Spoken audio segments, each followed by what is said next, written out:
Hi, friends. This is Tasha here, and I wanted to just take a pause today and just thank you for all your support for the Be the Bridge podcast. If you've been learning from this podcast, if it's been helpful for you, if you've shared some of these podcasts, if our work has been helpful for you in your growth in this work of racial equity and racial healing, I want you to consider becoming a financial partner today.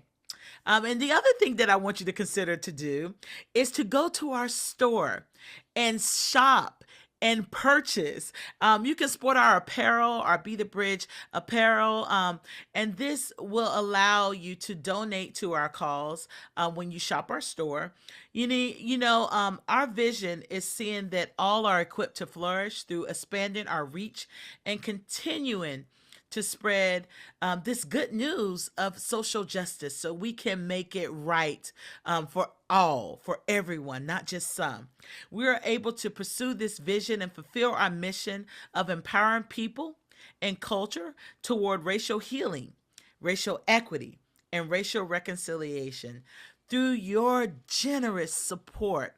So thank you for supporting us, and we look forward to seeing you in either one of our groups or shopping in our store. Thank you.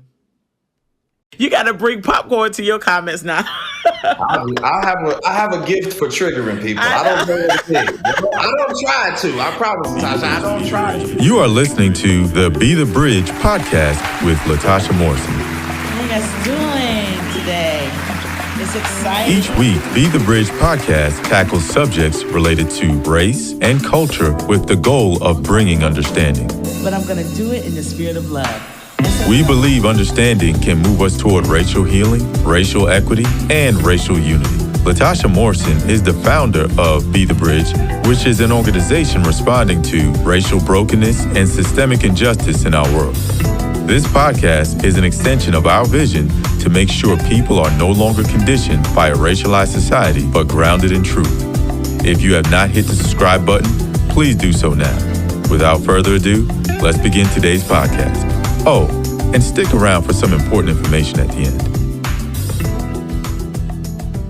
Hello, everyone. I am Tandria Potts, stepping in again to guide you through another episode of the Be the Bridge podcast.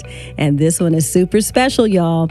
Be the Bridge's founder and host, Latasha Morrison, had an awesome conversation with today's guest. He is a world-renowned and respected hip-hop artist, songwriter, music executive, actor, entrepreneur, and philanthropist. He co-founded and co-owns Reach Records. On his mantle, you'll find a Billboard Award, 2 Grammys, 3 BET Awards, 3 Stellar Awards, 4 Soul Train Awards, and a whopping 8 Dove Awards, which explains why he's a multi-platinum artist.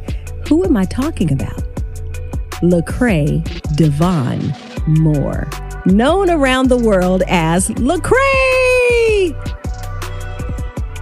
Lecrae's success has given him broad appeal.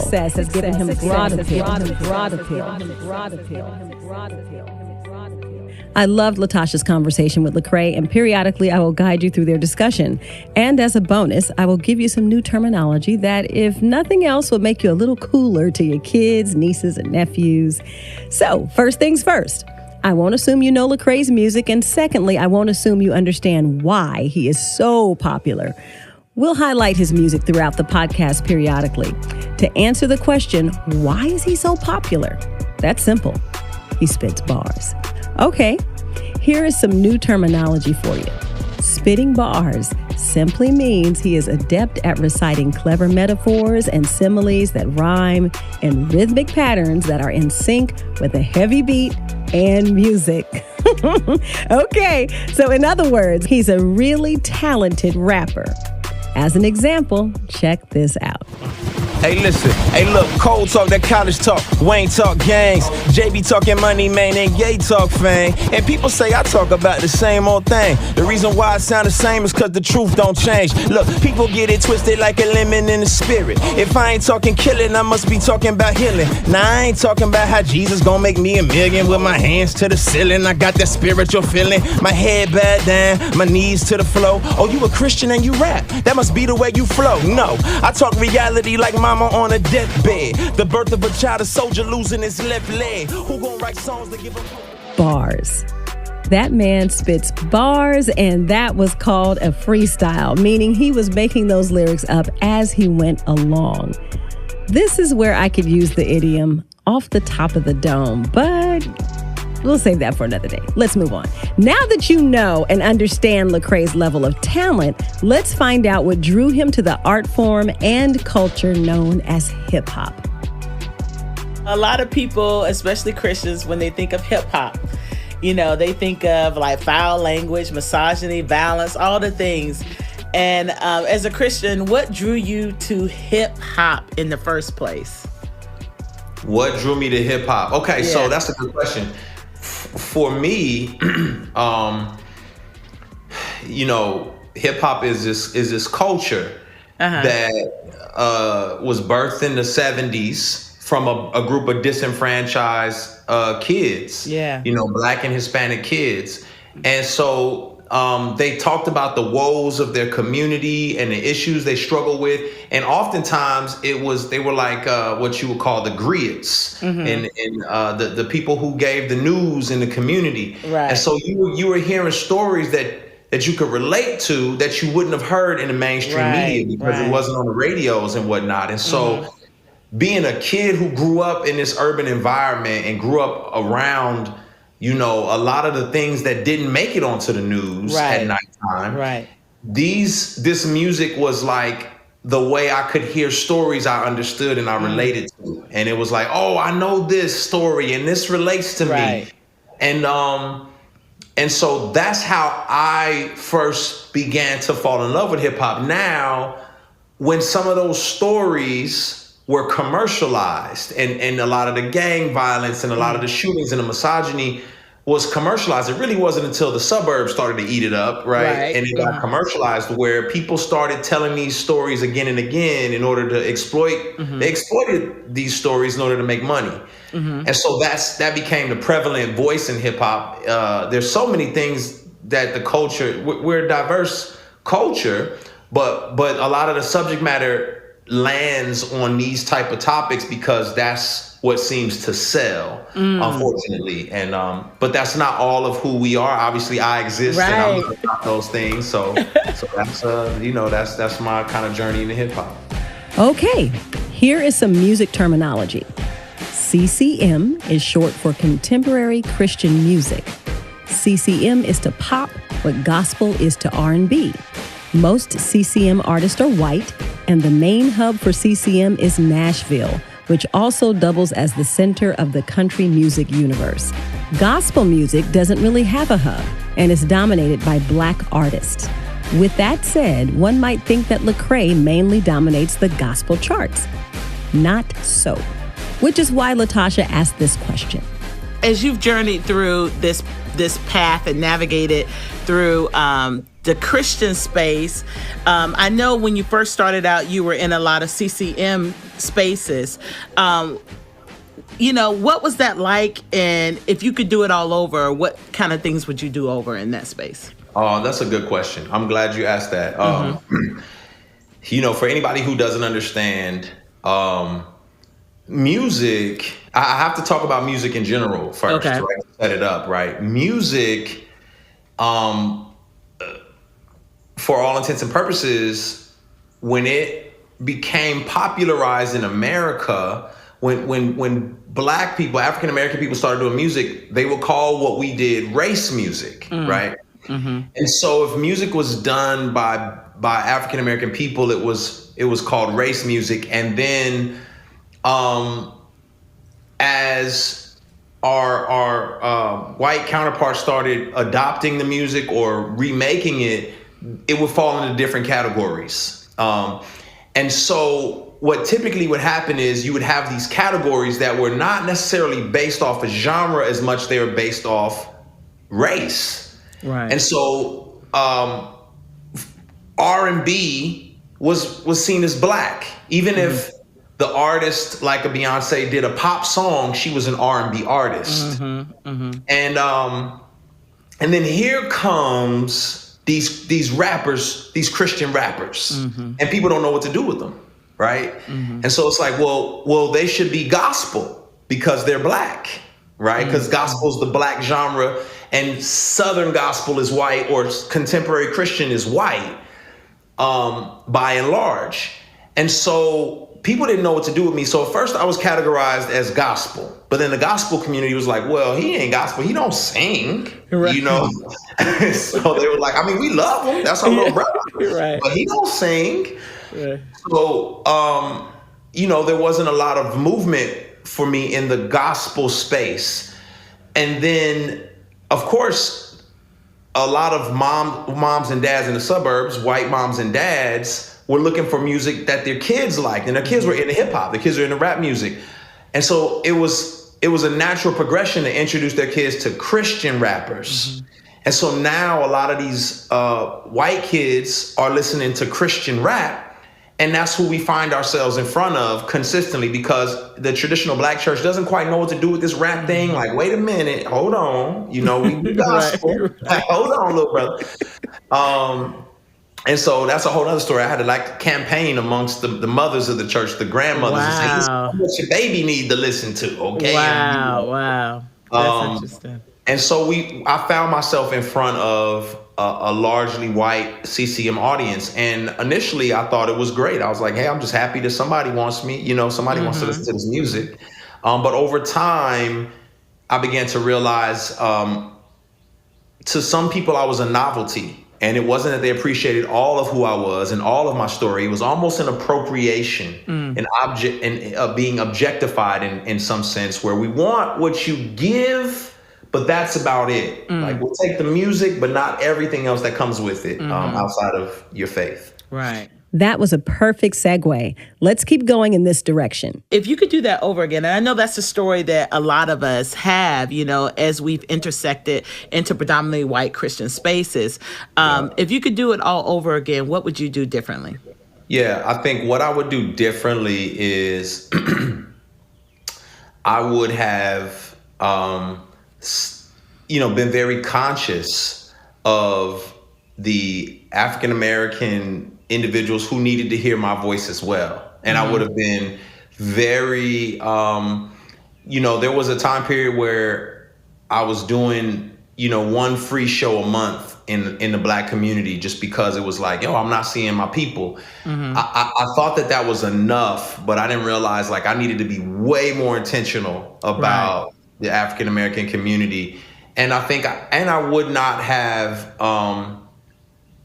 have tried to make my white brothers and sisters feel comfortable. I would have been my full self and had to challenge them and allow them to be stretched in seeing that, hey, this is what it means to have a black friend. You know, instead of me kind of code switching and assimilating, I would have dealt with that tension early on, so people know what they're getting when they deal with me. I'm pretty sure you are familiar with the concept of assimilation. You just heard Lecrae use the phrase code switch. Let me explain. In America, people that identify as being a part of a specific cultural or ethnic group often use colloquial terminology specific to the group with which they are speaking. The reason for this is that within each group, certain terms, phrases, and idioms carry specific meanings that are often only understood by those who are a part of that cultural or ethnic group. This is a great place to dive into the dichotomy of code switching and assimilation. Listen. And a lot of times, you know, a lot of people hearing this, you know, you mention the word code switch and assimilation. You know, this is what a lot of us do in order to survive and in our own ways kind of thrive in those spaces, but it wears you down. It beats you up. And in what ways has it, you know, did it wear you down? Like, what ways did it wear you down? Well, you know, I come from a background where my mother was very adamant about education, from her coming from the projects and living in dirt poor. When I say dirt poor, I mean she ate dirt on occasion to keep her stomach full. Wow. So her biggest fear was me being in prison or not being able to survive in this world. And so education became primary. Well, as I, would move forward in these educational spaces, these academic spaces, I learned quickly that people, the blacker you sound, the less educated they think you are. And so it's almost like if your doctor walked in and he did not speak in what we would say an articulate American, almost white voice, you don't trust that doctor. So if your doctor comes in and says, "Hey, what's going on, man? How you doing today? How you feeling, bro?" It's like, I don't want to go to this doctor. You know what I mean? It's I like get the you, doctors right. come in and say, "Hello there, how are you? Are you feeling okay?" So I think I learned that if I don't do that, I won't be taken seriously. I won't be accepted in these white spaces and places. So the hardest thing for me was, knowing who I was in that whole process. Like, wait, which one? Who's the real me? I've been code switching for so long. I don't even know what the real me enjoys anymore, because I've been in these spaces and laughing at jokes that I don't really, like I don't watch Frasier, I don't watch Seinfeld, but I have to participate in these conversations and you don't feel compelled to talk about Martin or the Fresh Prince of Bel-Air with me, and you don't want to talk about things that are happening in my world, but I have to know about things that are happening in your world if I want to continue to coexist. And so the hardest part for me was losing a sense of self. I think that was the toughest part, and just realizing, like, man, I don't know who I am anymore in the midst of all this. Breaking news, folks, at 6 o'clock. Multiple people shot in Northwest Atlanta at 2 separate locations. News Edge at 11. Stopping crime on Atlanta's west side. Abandoned houses on every corner. Cars with suburban tags in and out of this area known as the Bluff. The Bluff. The Bluff. The Bluff. The Bluff. The Bluff. Now, here's a little something that you may not know. The Bluff. The Bluff is a part of Atlanta that most native Atlantans know to avoid. This area of Atlanta's west side has often been ranked as the #1 most dangerous neighborhood in the metro Atlanta city area. And in 2010, it was number 5 on the list of most dangerous areas in the United States. Okay, well, guess who's on the front line trying to change that? But one of the things, I read is that you're buying up a block on the west side, known as the Bluff, which has historically been a challenging, underserved community here in the Atlanta area. So you're buying up vacant properties, because I've been in that area, and it's nothing like, that can produce hopelessness is if you're walking to school or you're living in a community where every other house is vacant or abandoned. And so you're buying up some of these properties and you're rebuilding new ones. But that it is, you're not buying them to live in them. So it's kind of like this reverse gentrification that you're doing, where you're helping the community through credit education and financial literacy, to change this mindset around poverty, where you want those residents to re-inhabit those homes. So could you tell us a little bit about that? Because I know people do not know this about you. Yeah, I mean, because I think at the end of the day, there's some superheroes that don't have a stage and a microphone and millions of followers that inspire me. People in the community of English Ave, Erica Brown and Benjamin Wills. I want to introduce you to Benjamin Wills, the founder of Peace Preparatory Academy. Listen.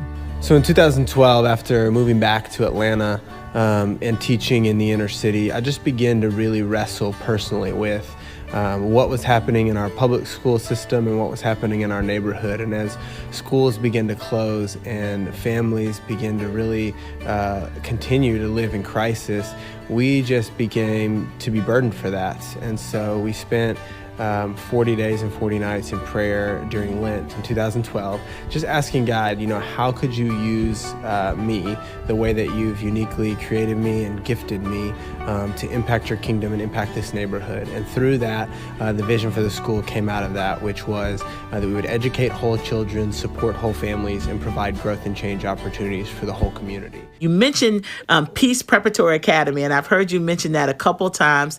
It's a school K through 5. Tell us a little bit about this and why you're involved and why is this project important to you? It's important to me for a multitude of different reasons. In 2015, I was with my good friend Benjamin Wills over in English Ave, the Bluff, the heroin capital of the South, prostitutes running around, addicts running around everywhere. It's just it was a hard place.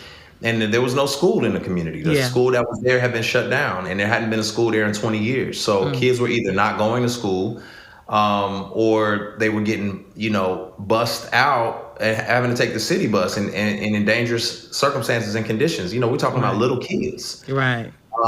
And so Benjamin had this brilliant idea to build a school in the community. And I said, all right, if you believe it, if you have this much faith, then let's do it, And so was able to just partner with them and help establish a school. And now 5 years later, we started with kindergartners, and now we'll be going into the first year of middle school. So K through 6 coming up this next year. Wow. And it took work, it took effort, and it still takes a lot of effort, but it was all about believing that these kids deserve dignity. Another thing is, it's not just about educating and taking care of the child, it's taking care of the community. So it's the whole child. So the spiritual, the social, the relational, and the emotional, because it's a lot of trauma that is being dealt with. And then also the community. So how do we take care of mom and sister and everybody else? And so there's a food. This is the one meal that they get every day that they know is coming. There's so many unique opportunities here. So for me, it was a no-brainer to get involved. I recommend anybody, if you want to, support the school, please, Peace Preparatory Academy, peaceprep.com. Check them out. And it's just a lot of great work done. And then just for them to see African-American principals and teachers is a huge thing for these kids. For me, it's figuring out how to use what I have to serve other people, And so if I have the opportunity to invest in the community by getting properties, then let's do that before somebody else does and exploits the community. Right. If I have the opportunity to invest in, high quality but low cost housing for people, then I want to do that, because when you build high quality homes, everyone's saying, oh, here we go, gentrification. But then we say, no, there is an income that people must have in order to live here. So if you make more than that, you can't live here. And they're like, wait a minute, you mean this is for people who don't have a lot of money, but this look too nice for people who don't have a lot of money? Nah, it's for y'all. We just want to help y'all in this whole process. So let's go through this financial literacy program in order for you to get into the building. That way, there won't be issues with you understanding how to, credit and all these particular things. We just want to serve y'all because you have dignity. You made in God's image. And so that's been, been able to partner with Oaks ATL, been able to partner with Grove Park Renewal, of course, Peace Preparatory Academy, and just different realtors in the area in order to do some of these things. This is stuff that we dreamed about. And we want to see these kids grow up. I'll tell you one quick story. I took my boys, we invested in this family, and I took my boys with me to help move this family out of their 1-bedroom apartment, and it was about 6 of them in a 1-bedroom. Okay. My kids had never seen anything like that. They didn't know that people in their own backyard were living in these type of conditions. And so it was eye-opening for them. But then they also got to see the smiles and the joy on that family's face when we moved them into their first home.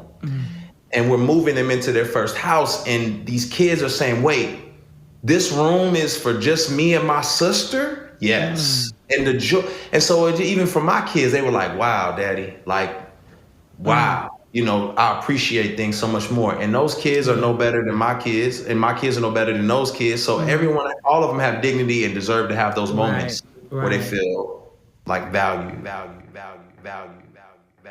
This is so good. Aren't you loving this conversation? We're going to take a quick break. Stay with us. We'll be right back. Friends, life is hard, and sometimes we need a little help.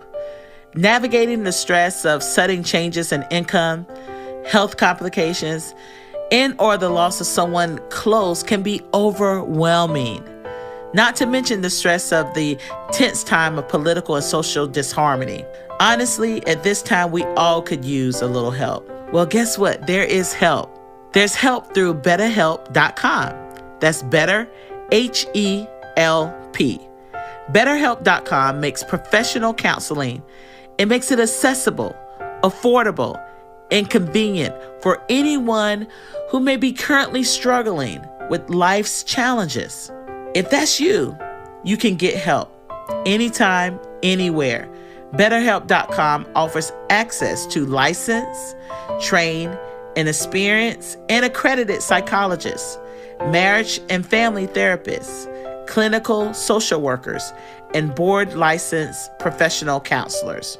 We want you to start living a happier life today as a listener. And as a Be the Bridge listener, you'll get 10% off of your first month by visiting BetterHelp.com/BeTheBridge. Again, that's BetterHelp.com/BeTheBridge. So you can join over 1 million people who have taken charge of their mental health. You guys, it's a difficult time, and we need these tools, and we need a little help to encourage us on the way. Thanks for staying with us. Let's get back to our conversation. I think the other side of it is true with our nation's history. We understand the curse that was slavery, white people do, and we say that was bad, but we miss the blessing of slavery, that it actually built up the framework for the world that white people live in and lived in. And so a lot of people call this white privilege, and when you say those two words, it just is like a fuse goes off for a lot of white people because they don't want somebody telling them to check their privilege. And so I know that you and I both have struggled in these days with, hey, if the phrase is the trip up, let's get over the phrase and let's get down to the heart. Sure. Let's get down to what then do you want to call it? And I think maybe a great thing for me is to call it white blessing, white blessing, white blessing, white blessing, white blessing. Whew. Okay, it's time to go here. You may or may not be aware of the previous statement by Passion Church pastor Louis Giglio. With racial tensions being at an all-time high outside and inside churches around the country, Louis thought it would be a great idea to have two of his friends sit down and have a conversation on race. He invited Dan Cathy, CEO of Chick-fil-A, and you guessed it, Lecrae. After that white blessing statement was made, unfortunately, Lecrae did not respond at the moment. Louis received backlash, but so did Lecrae. So let's pick up the discourse here. That was a very tough circumstance for me. You know, that was very challenging, and not because I didn't feel equipped. To address all the things that were being spoken about. Right. But more so because the entire environment, the entire mindset that I had to navigate was just, it almost felt like there was no win in that situation. One, I should have been up there with Dr. Bernice King, who was unable to make it that night. Right. Two, I thought it was going to be more about me sharing and talking and not me giving the insight and not people who don't have the range to Right. communicate about Right. racial injustice in America. So that was hard. And then, of course, just curveballs spoken out of ignorance, Yeah. maybe genuine, Yeah. but still lacked understanding and education. And now having to process, for me, I think where on the fly, what I didn't consider was, hey, there are African American people who need your voice in this moment, but I'm only thinking about the immediate audience in front of me. Right.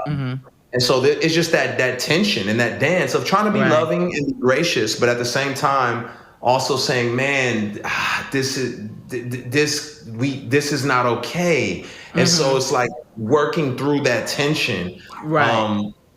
Because I never want to function as a hateful person. I always want to function as someone who is gracious and wants people to wrestle with nuance and ignorance. But there's a place to do that, and oftentimes it's not in front of the camera.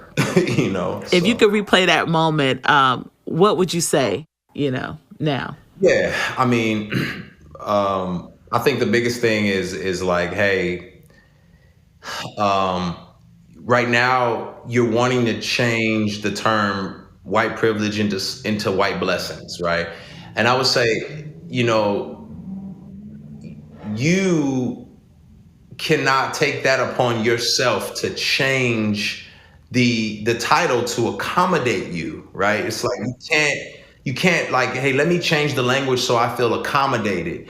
The whole point of this conversation is to create a level of uncomfortability so that we can grow. You can't grow without tension. And so it's better for us to try to understand why we're uncomfortable versus saying, hey, let's say this in a way that makes me feel comfortable. Otherwise, I don't want to have this conversation. Well, you would never survive in any kind of serious friendship or relationship if it was all about feeling comfortable. And so oftentimes we have to recognize that if we're dealing with people and out of love, then we can say, all right, well, I know this person loves me, so let me be uncomfortable in this moment and see where this train goes. And I think that would have been the first thing, is just saying, hey, you don't get to change the terms. And then also, just being able to say, listen, I don't know what you mean when you say this, but regardless of your intention, what you're saying is extremely hurtful. What you're saying is extremely inappropriate, and you may be speaking out of ignorance, but it hurts just the same. So we need to address that in this moment. March 31st, Lecrae posted on Twitter, quote, I love Jesus, but I'm not churchy. Oh, and he took it a step further and added, I used to be embarrassed by that. But now I realize it's okay to love God and not fit in with church culture. Church culture. Whoa. Okay, let's explore that.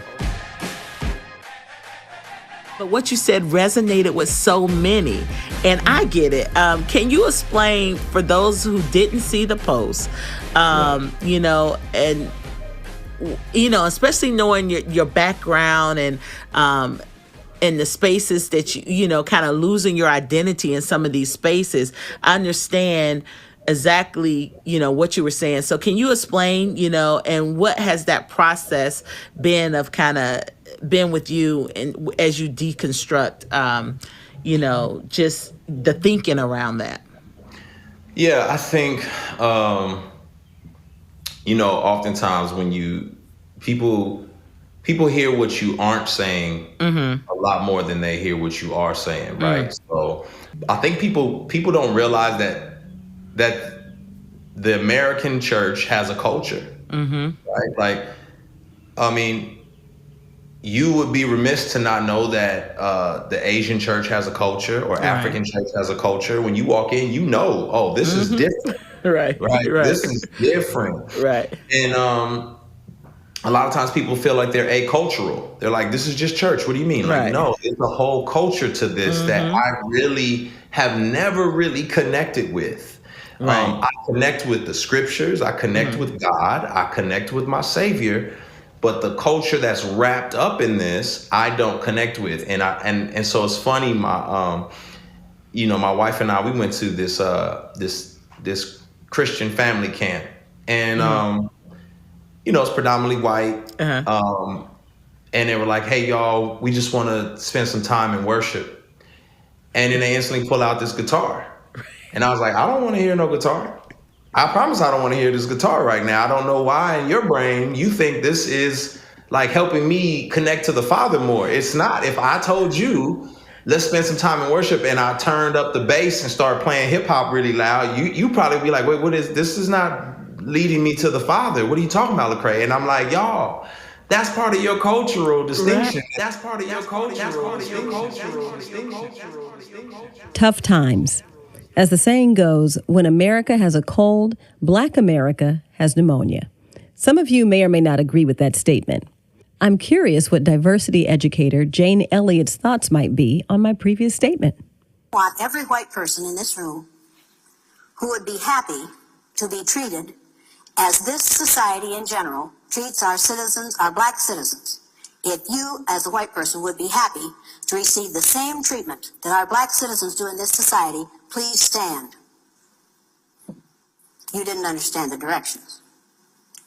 If you white folks want to be treated the way Blacks are in this society, stand. Nobody's standing here.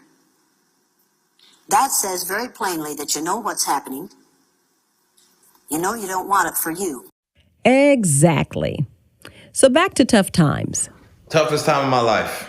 Hands down, the hardest thing I've ever dealt with. I think I think a lot of times people know what it's like to go through a tough moment, or to feel sad, or to feel down, or to be a little bit like panicky. But when your body shuts down, and you can't do anything to control it, there's not enough willpower in the world to get you out of that type of a situation. And so it really made me more of an advocate for people for mental health, because now when I see people on the street, and you would think like, what is this person doing? Why is he walking in the street with his shirt off? And it's like, man, that person may be trapped in their mind and don't have the medical attention that they need in order to be a healthy, whole person. And I know what it feels like to be trapped in my mind. I know what it feels like to wake up in the morning and there's nothing you can do to shake off the dark cloud that makes you feel like life is worthless. Right, I know what it feels like to wake up in the morning and there's nothing you can do to go to bed at night, and there's nothing you can do to make yourself sleep because you're just so panicky and you don't even know what you're like, why am I panicky? I don't want to be panicky. I'm not afraid of anything. But in that moment, your central nervous system has failed you. Your brain, to get extra technical, your prefrontal cortex is not talking to your amygdala. Your brain's not connecting right like it should. And so in the same way you can have a heart condition or you can have asthma, your brain is an organ that has problems from time. And so that was hard because I'm a very self-willed person and pull myself up and I'm gonna get mine. I'm gonna work for mine. You ain't gonna tell me. And God was like, you ain't gonna be able to work yourself out of this one, brother. So it was tough. It was tough to reorient myself. It was tough to realign myself to depend on therapy and to change my lifestyle, to slow down. It was tough, but I really feel like it was the best thing that's happened to me because I'm a better person from it. Okay, so are you curious, like I am, about what brings Lecrae joy? Joy in this season of life, I find a lot of joy in contentment. Being content allows for me to. I'll put it like this. I find myself content in terms of my own ambitions so that I can be ambitious for other people. And so if Lecrae is not worried about how Lecrae can be great all the time, Lecrae can help other people be great. And so that is bringing me joy, is the contentment God has given me to allow other people to be great in this season. And so if I'm not like, oh man, I gotta, Jimmy Fallon called and I gotta go do Jimmy Fallon. But instead of worrying about that, man, what's up with Peace Prep? today. Let's figure out how we can do something. And just that tension and that balance for me now. It's like, man, I just want other people to be great in this season. And in hope, obviously as a believer, man, the tomb is empty. So that always gives me hope. An empty tomb gives me hope. My friend, our friend Esau McCauley, told me that years back, and it rattled me. And then I just started thinking to myself, you know what? When the Trail of Tears was happening during 400 years of slavery, during segregation, the tomb was empty. And so people held on to that reality then, and I can hold on to it today, that the tomb is empty, and I can keep pushing and keep pushing. So Lecrae went from being influenced and inspired by hip-hop culture to not only becoming an influencer in the genre, but an influencer of influencers in pop culture and church culture in general. If you haven't heard his latest album, Restoration, check it out. If you don't have his latest book, I Am Restored, How I Lost My Religion But Found My Faith, go get it. If you want to introduce more people to this phenomenal person, then send them this link to the podcast. I love Latasha's conversation with the multi-talented and multifaceted Lecrae. And I hope you enjoyed it too. Till next time, let's remember to build bridges and not walls. Go to the donors table if you'd like to hear the unedited version of this podcast.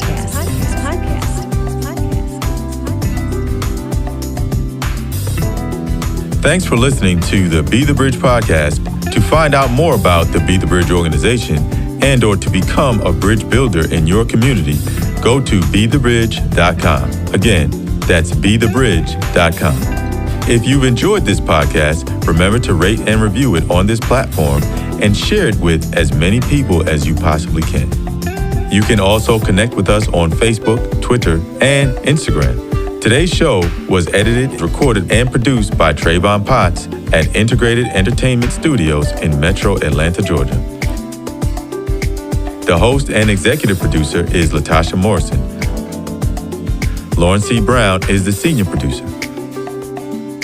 And transcribed by Sarah Connatser. Please join us next time. This has been a Be the Bridge production. Be the Bridge, be the Bridge, be the Bridge, be the